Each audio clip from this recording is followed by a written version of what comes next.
So I thought your perspective was unique on how you evolved and went from being against the union when you were initially hired, Right. to the union drive, funny night cheat, to being for the union. What happened in that process? I mean, why were you initially against the union? I was raised very conservative, and my dad had walked away from the union when he was in his 30s. He had worked for it was a fairly corrupt roofers union in Alaska that threatened to hurt my mom if he left, and and so he had a really bitter taste in his mouth about unions in general, and so I've come to understand it's just like any power structure. Anything can be subject to corruption. Anything that involves people, that can involve power or money, can be subject to corruption, and has been at some point. And that includes religion, that includes government, that includes nonprofits and charities, and things that have both like helped people as well as things that have hurt people. So to me, I categorize unions in that. Now, when I first started, I didn't think that maybe it was necessary, that it could be inefficient, largely because those were the things that people would say. And the longer I was there, the more I realized that there's too much of a gap between the people who do the job versus the people who make the decisions on how the process is supposed to be operated. And there's too many gaps in the net, and there's too much that just falls through. And so because I've noticed that on a lot of cases, if the right people know, then maybe change can happen, but you usually have to go so high up the food chain just to make simple changes take place. And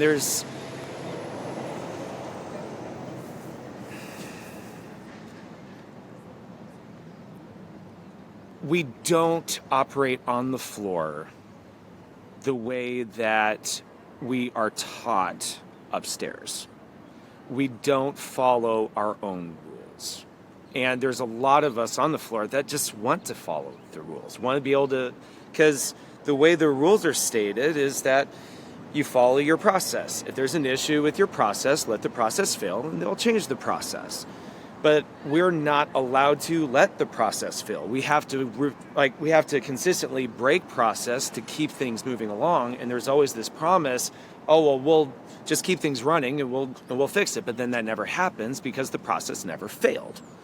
And so we're constantly put in this position because over time it escalates, because they said, this process works, so now let's make these changes. And so then things keep adding up and up and up and up. And then finally you get to a point where it's like, okay, we're hurting ourselves to try to make this work.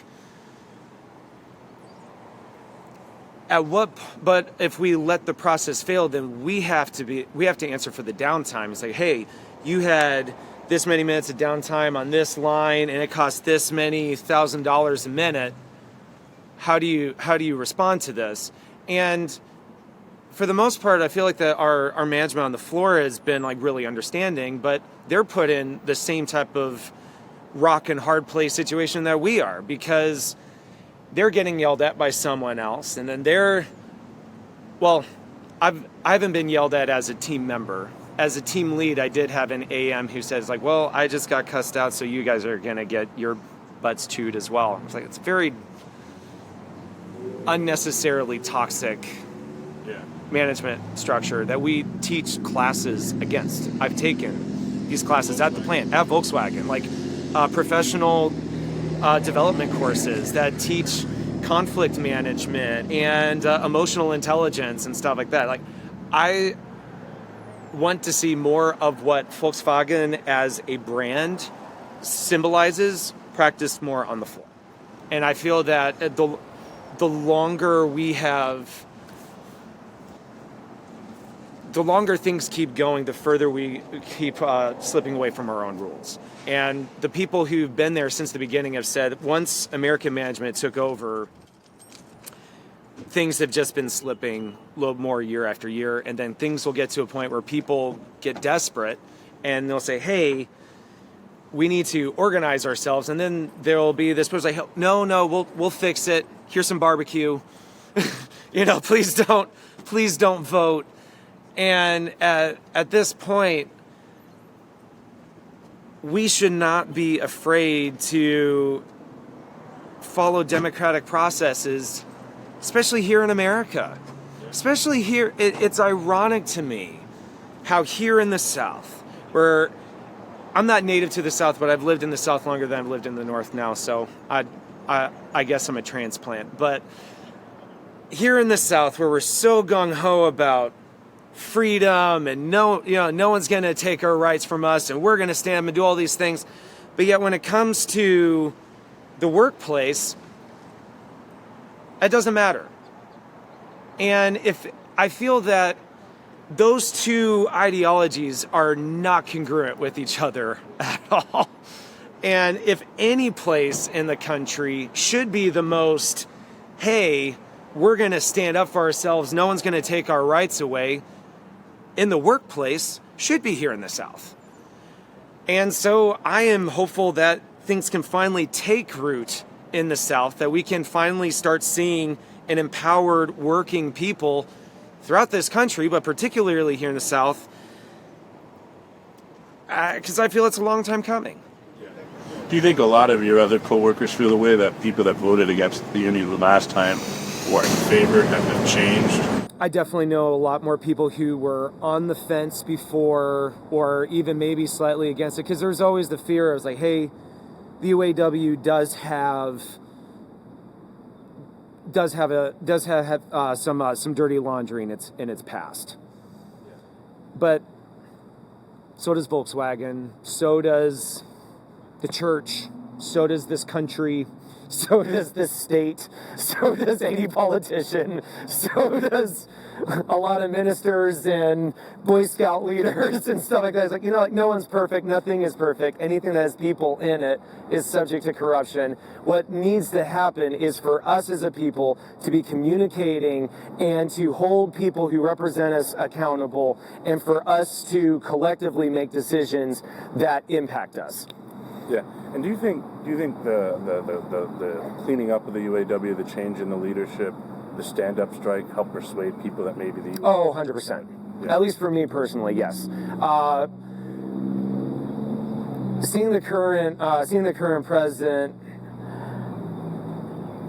clean up house, address corruption issues, and stand up for the workers, that instantly piqued my curiosity a year ago when I started seeing that happening. And then when all the labor strikes first, like the writers and stuff like that, like I was a communications major in college, and so seeing the writers go on strike and standing up for their rights, I was so excited about that. And then seeing there's a part of us that when we'd be talking about this, just secretly in the back of our minds, was like, man, I wonder if auto workers, if we're going to start seeing something like that here. And then once the UAW went on strike, then a lot of us started feeling a lot more hopeful of something positive happening here as well. And what do you think, if they win today, what do you think the kind of message that would send? What kind of message do you hope that sends? Please repeat the question again, I'm sorry. If they win today, what kind of message do you think that sends? What kind of message do you hope that sends? I mean, I would like to think that democracy is winning. That people who, this whole classist mindset that we have, that if you work, that somehow you deserve less and you're worth less than someone who is making decisions. I understand that there's different scales of responsibility and in knowledge and whatnot. I'm not saying that everyone should get paid the same, or that CEOs shouldn't have a handsome salary. But if you're a multi-billion-dollar corporation, your employees should be able to reflect some of that. Like, I'm making, and I realize some of this is systemic, but across this nation, a lot of workers like myself are working for multi-billion-dollar corporations and are barely able to afford groceries. And I know people, and so like, I have one of the best jobs in this area, and I struggle being able to provide for my wife and kids. Like my wife isn't able to work. There's medical needs and stuff like that. And I've got 2 kids that are rambunctious and one that's just started school. Like, I'm tied up. I'm drowning in medical debt. You know, that's just the reality of how things are right now. And so, like, and most people are having to work 2 to 3 jobs. Walmart employees are one of the highest percentage of people who work full time and still have to rely on government subsidies in order to survive, which means that our tax dollars are subsidizing multi-billion-dollar corporations from paying livable wages to their employees. And I think that's unacceptable. That should be illegal. And in most countries, it is illegal because the cost of living should not be inflated so high that the citizens who work in your city can't afford to live in, and that if you're an employer in that city, you're required to pay a livable wage for the city that you're in. Like, the fact that we have is like, I can't afford to live in Chattanooga. I have to live 40 minutes away. Yeah. You know, and even then, I'm just grateful that I was able to buy a house. Because the market is absolutely insane. And so I realize there's a huge systemic issue. It's not just Volkswagen, but I'm at Volkswagen. I'm a worker at Volkswagen. And as far as workers in this nation standing up for ourselves, standing up to corporate corruption and political corruption and greed, and being able to say, hey, we just want the American dream. We want democracy. We want to be able to have a say in our destiny, like what we were promised growing up. And it requires people like us willing to stand up and stick our neck out to say, this is wrong, we can do better, and we will do better. And what, do you think that if there's a victory, that it could serve as an inspiration for workers to the South? Do you hope for that? I believe that it could. I certainly hope it does. I know that things are definitely swinging that direction with, Mercedes, and I also believe Toyota, if I remember correctly. I hope it does. The South has historically been a place where laborers have been treated like garbage for hundreds of years. And so to see local politicians chime in and say, oh, hey, we don't want organized labor, that's right on brand for Southern politicians. Yeah. Because it wasn't that long ago. It wasn't that long ago when we still had Jim Crow laws. It wasn't that long ago before then that we still had slavery. It feels like that there's always a push and a fight for human rights and for common, decent, working people to have a fair shake in life and to be compensated for the work that they do and not constantly being belittled and cheated by corporate greed.